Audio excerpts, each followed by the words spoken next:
Welcome दोस्तों। हमें एक फ्रेंड ने पूछा था, एयर कंडीशनर है उसके अंदर आइस जमता है, आइस क्यों जमता है, ऐसा हम क्या काम करें जिससे सिस्टम में आइस ना जमे। चाहे एचवीएसी हो, स्प्लिट एसी हो या विंडो एसी हो, ये सब एसी में आइस आखिर क्यों जमता है, क्या क्या रीजन हो सकते रहेंगे, क्या हम इफेक्ट करें, क्या क्या इसमें एडवांस में करके रखें जिससे आइस हमारे सिस्टम में ना जमे, कैसे आइस आने से बचाया जा सकता है।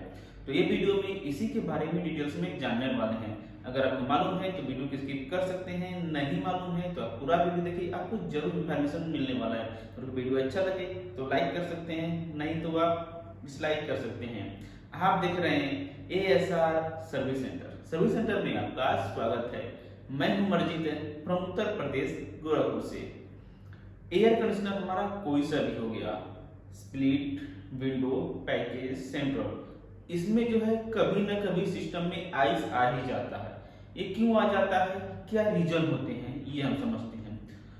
आइस आने का रीजन हम समझेंगे तो हमें क्लियर हो जाएगा क्या क्या खराब होने से आइस आता है, जिससे हम उसे प्रोटेक्ट कर सकें, सेव कर सकें। फर्स्ट हमारा आइस आने का रीजन में हो जाता है सिस्टम का गैस का कम होना। अगर एसी में गैस कम है, वो कंडीशन में सक्शन पाइप पे आइस जमता है, आइस जो है फ्रॉस्ट होता है, जमता है, और ये आइस जो है धीरे धीरे चल चल के मोटा हो जाता है। फर्स्ट हमारा आइस जो है गैस जो कम होने की वजह से आइस आता है। अगर हम सिस्टम में गैस को जो है मेंटेन रखेंगे, कम नहीं होने देंगे, एग्जांपल 40 psi से अगर कम नहीं होने देंगे तो सिस्टम में आइस का गैस कम होने की वजह से आइस का जो समस्या है वो आपका सॉल्व हो जाएगा। यानी कि आप कैसे भी मेंटेन कर सकते रहेंगे, या तो गैस हमारा कम कब होता है, या तो गैस पाइप वगैरह कोई क्रैक हो गया, टूट गया, लीक हो गया, कोई पाइप वगैरह पंक्चर हो गया, जिसकी वजह से गैस कम हो जाता है और आइस आता है। अगर आप ये सब चीजें मेंटेन कर सकते रहेंगे तो आपका आइस जो है गैस कम होने की वजह से आने वाला प्रॉब्लम सॉल्व हो जाएगा। उसके बाद आता है सिस्टम का सर्विस प्रॉपर ना होना। सर्विस में क्या हो जाता है, जैसे कि फर्स्ट एयर फिल्टर हो गया। अगर हमारा एयर फिल्टर लगा हुआ है वो टाइम में क्या होता है, ये ब्लॉक हो जाता है। हाँ, एयर फिल्टर कहाँ, इसे इवापोरेटर में, इंडोर में जो फिल्टर लगे रहते हैं, ये लॉन्ग टाइम से सर्विस नहीं किया गया है। बहुत से लोग जो रहते हैं उसे चालू कर देते हैं, यूज तो करते हैं, बट उसे सर्विस नहीं करते हैं। सर्विस क्यों नहीं करते, क्योंकि उनका नॉर्मल तो सबको मालूम नहीं रहता है, या बहुत से लोग पैसा बचाने के चक्कर में ऐसा करते हैं। वो फिल्टर जो रहता है, एयर फिल्टर रहता है, कंटिन्यू चलते रहता है, और सिस्टम कंटिन्यू चलते रहेगा तो जो भी हमारे रूम का बाहर का डस्ट रहता है वो फिल्टर पे आकर के चिपक जाता है। वो फिल्टर धीरे धीरे ब्लॉक हो जाता है, कचरा उसके ऊपर बैठ जाता है, जिससे एयर सर्कुलेशन जो रहता है वो प्रॉपर नहीं हो पाता है। अगर एयर सर्कुलेशन जो है प्रॉपर नहीं हो पाएगा, वो टाइम में क्या होगा, फिल्टर ब्लॉक हो जाएगा, या फिर एयर सर्कुलेशन नहीं होने की वजह से क्या होगा, जैसा कि हम जानते हैं गैस जो रहता है इवापोरेटर में बॉयल अप होता है, यानी कि रूम के अंदर के जो भी हीट रहता है वो एयर के माध्यम से सर्कुलेट करता है, सक करता है, खींचता है, और रिटर्न में जो है ठंडा हवा फेंकता है, जो रूम को करिया करते रहता है। रूम का ठंडा गर्म हवा खींचेगा और ठंडा हवा फेंकेगा। तो जब फिल्टर हमारा ब्लॉक हो जाता है तो क्या होता है, हवा जो है, गर्म हवा जो रहता है वो नहीं खींच पाता है, या फिर खींचता है बहुत कम प्रेशर पे खींचता है।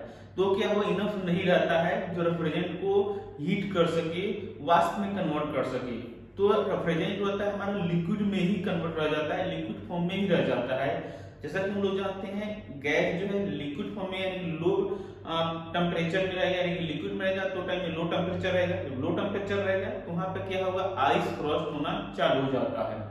ये मेन रीजन होते हैं। अगर आपके सिस्टम को एयर फिल्टर जो है प्रॉपर एवरी मंथ में अगर उसे क्लीन कर ले रहे हैं, साफ कर रहे हैं, तो ये आपका प्रॉब्लम सॉल्व हो जाएगा। सिस्टम में कभी भी चोक का या आइस आने का प्रॉब्लम नहीं आएगा। अगर आपका एयर फिल्टर के प्रॉब्लम से आइस आता है तो ये चीजें सभी सिस्टम पर लागू होता है जो हमने बताया। गैस जो है स्प्लिट, विंडो, पैकेज, कोई सा भी एसी हो गया उसमें गैस कम होता है। तो चीज देखिए, गैस हमारा कम नहीं होना चाहिए, ये चीज हो गया क्लियर। उसके बाद अगर हमारा गैस कम नहीं है तो एयर फिल्टर हमने बताया, ये भी जो सिस्टम सभी एसी में एयर फिल्टर यूज होता है। एयर फिल्टर जो रहता है ये हमारा कचरा नहीं होना चाहिए, ब्लॉकेज नहीं होना चाहिए, साफ सुथरा क्लीन होना चाहिए। अगर ये क्लीन है तो कभी भी इस तरह से आइस नहीं जमेगा। ये हो गया। उसके बाद आता है हमारा रूम का टेम्परेचर सेट किया रहता है, वो जरूरत से बहुत ज्यादा कम करना या रूम में हीट लोड न होना या फिर थर्मोस्टेट या सेंसर खराब होना।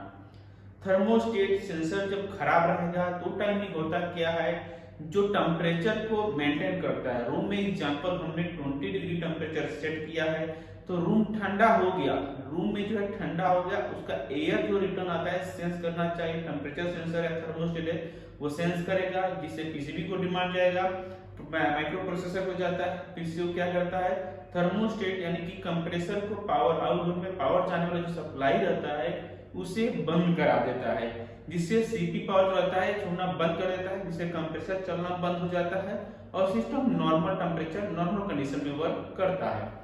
अगर हमारा थर्मोस्टेट खराब रहेगा तो टाइम होता क्या है, वो टाइम सिस्टम हमारा कंटिन्यू चलेगा, कंटिन्यू जो है लॉन्ग टाइम तक चलेगा। बहुत से लोग केयर नहीं करते हैं, दरवाजा खोल कर रखेंगे या फिर ठंडा ज्यादा रहेगा, आइस जो है फ्रॉस्ट होते रहेगा, जमते रहेगा। तो ये चीजें है, इलेक्ट्रॉनिक पार्ट्स हैं, थर्मोस्टेट है, ये तो हम ज्यादा मेंटेन नहीं कर सकते, बट आप इसे टाइम टाइम से सर्विस करेंगे, केयर करेंगे, पीसीबी वगैरह सर्विस होता रहेगा, चेकअप होता रहेगा, तो इस तरह से प्रॉब्लम नहीं आएगा। आइस आने का जो थर्मोस्टेट या फिर सेंसर की वजह से खराब होने की वजह से आइस आता है, वो कुछ हद तक प्रॉब्लम सॉल्व किया जा सकता है। ये हमारे कुछ मेन इंपॉर्टेंट जो रहते हैं सिस्टम में आइस आने की। और उसके बाद बहुत से सिस्टम में हमारा ब्लॉकेज आता है, जैसे कि एक्सपेंशन, जो बड़े बड़े सिस्टम है नॉर्मल स्प्रिंग जैसी है, उसके अंदर जो हमारा कैपिलरी ट्यूब है, अगर वो ब्लॉकेज रहेगा तभी भी आइस आता है। तो इसके लिए आप क्या कर सकते रहेंगे, अगर ब्लॉकेज आउट होता है सिस्टम में तो आप या तो 6 महीने में या साल भर में गैस को पंप डाउन करें, गैस उसे रिकवर करें और उसे अच्छी तरह से सीटीसी कॉइल आता है, क्लीनर आता है, क्लीनर आता है, पाइप को नाइट्रोजन से क्लीन करते रहें, साफ करते रहें, या फिर फिल्टर, आपका फिल्टर जो लगा रहता है वो साल भर में चेंज कर दें। बट इस तरह से बहुत से कम लोग ही करते हैं, बट हम आपको एग्जांपल के लिए बताते हैं, जो उन्होंने क्वेश्चन किया था आइस जो है किन किन कारण से जाता है और हम क्या करें जिससे आइस न आए। तो ये चीज हो गया। उसी तरह से हमारा एचवीएसी है, जो बड़े सिस्टम है उसमें एक्सपेंशन वाल्व लगा रहता है और फिल्टर ड्रायर लगा रहता है। फिल्टर ड्रायर क्या करता है, रेफ्रिजरेंट को फिल्टर करता है और उसके अंदर जो भी डस्ट पार्टिकल रहते हैं, मॉइस्चर रहते हैं, उसको ऑब्जर्व करता है, फिल्टर को क्लीन करता है, जो हमारा इवापोरेटर में जाता है, अच्छी कूलिंग कन्वर्ट करता है, अच्छी कूलिंग करता है। अगर हमारा गैस जो है, रेफ्रिजरेंट जो है, कचरा डस्ट जाएगा, ऑयलिंग ज्यादा जाएगा, तो कंडीशन में क्या होगा, कूलिंग में इफेक्ट होगा, कूलिंग फास्ट नहीं होगा, प्रॉपर नहीं होगा।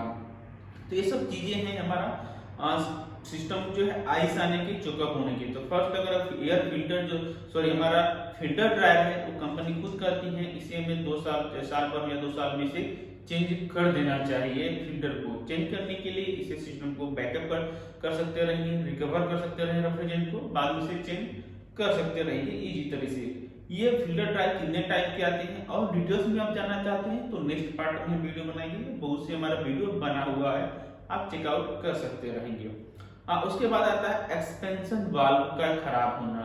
एक्सपेंशन वाल्व जो रहता है ये भी क्या करता है, रेफ्रिजरेंट को फ्लो को कंट्रोल करता है, हाई प्रेशर से high temperature, high pressure high temperature से लो प्रेशर लो टेम्परेचर में कन्वर्ट करता है।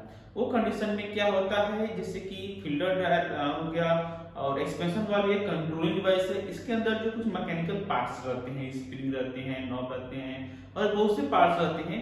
इसको रिपेयर करने के लिए स्पेशल हमारा वीडियो बना हुआ है, किस तरह से हम खोल करके रिपेयर कर सकते रहेंगे या क्या क्या फॉल्ट होते हैं, बट इसमें स्पेशली बताते हैं। अगर हमारा फिल्टर जो एक्सपेंशन वाल्व रहता है, एक्सपेंशन वाल्व जो रहता है ये हमारा ब्लॉक हो गया है, स्टॉक हो गया है, खराब हो गया है, वेलो इसका खराब हो गया है, वो कंडीशन में भी जो है क्या होता है, स्टॉक हो जाता है। आगे जो सक्शन पाइप रहता है इवापोरेटर में गैस जो है बहुत कम मात्रा में पास करता है, जहां पे हमारा गैस का प्रेशर लो होगा वहां पर हमारा लो टेम्परेचर होगा, लो टेम्परेचर होने की वजह से आइस फ्रॉस्ट होना चालू हो जाता है। तो वही सिस्टम रहता है, अगर हमारा एक्सपेंशन वाला खराब हो गया, ब्लॉक हो गया, तभी भी आइस जमेगा। तो इसे भी आप सर्विस कर सकते रहेंगे हर साल में, या चेंज कर सकते रहेंगे। ये भी बहुत से लोग बहुत कम ही करते हैं, जिसे आइस आने पे या प्रॉब्लम होने पे ही इसे ठीक किया जाता है। ये बहुत कम चांसेस रहते हैं, खराब बहुत कम होते हैं ये, बट ये भी सब खराब होते हैं। ये सब के सिम्टम्स की वजह से, ये सब खराब होने की वजह से सिस्टम में आइस आता है। अगर सबसे ज्यादा हमारा air filter, AC service indoor outdoor proper न होना, या फिर एवापोरेटर जो रहता है बहुत ज्यादा गंदा होना, डस्ट होना। अगर एवापोरेटर गंदा है, डस्ट है, वो टाइम में भी इस तरह से प्रॉब्लम होता है। उससे हर साल जो है अच्छी तरह से प्रेशर पंप से सर्विस करें, बेटर है। अगर आप 6 महीने में कर सके तो और बेटर, बट 6 महीने में पॉसिबल नहीं है। बहुत से साल, बहुत से लोग 4-4 2 साल तो नहीं करते हैं। वो टाइम में क्या होता है, बहुत से कचरा डस्ट जम जाता है। ये सब चीजें हैं, इंपॉर्टेंट चीजें हैं, ये सब चीजें हमें चेक करना चाहिए, सर्विस कराएंगे, ये सब प्रॉब्लम सॉल्व हो जाएगा, सिस्टम में आइस नहीं आएगा।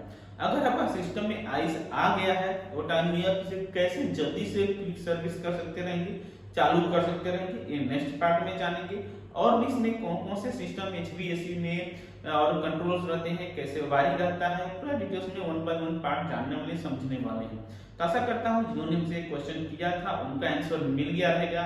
इसी तरह से और जानकारी के लिए हमसे जुड़े रहें, हमारे चैनल सब्सक्राइब करिए, सब्सक्राइब करने जो बेल आता है, ऑल नोटिफिकेशन आता है, उसे ऑन जरूर करें, जिससे कुछ भी इस तरह से वीडियो बनाए तो आपके पास भेज सके और आप भी सीख सके, देख सके। ये वीडियो आप नए टेक्नीशियन, नए लोग पास शेयर करें, जो लोग कोर्सेज कर रहे हैं या फील्ड में आना चाहते हैं, खासकर नए टेक्नीशियन है। ये वीडियो आप व्हाट्सएप ग्रुप पे, फेसबुक पे, अदर सोशल मीडिया पे शेयर कर सकते रहेंगे, जिससे और लोग भी जान सके, सीख सके, दे सके। अगर आप ऑनलाइन कोई सा भी tools, spare parts, AC, fridge, washing machine का कोई सा भी पार्ट्स खरीदना चाहते हैं तो नीचे डिस्क्रिप्शन में लिंक दिया हुआ है, विजिट करें, बाय करें और इसका फायदा ले सकते रहेंगे। ये वीडियो का फीडबैक दीजिए, कोई जानकारी मिला या नहीं मिला, आगे और क्या चीज के बारे में जानना चाहते हैं। आज आपका दिन शुभ हो। Thank you for watching.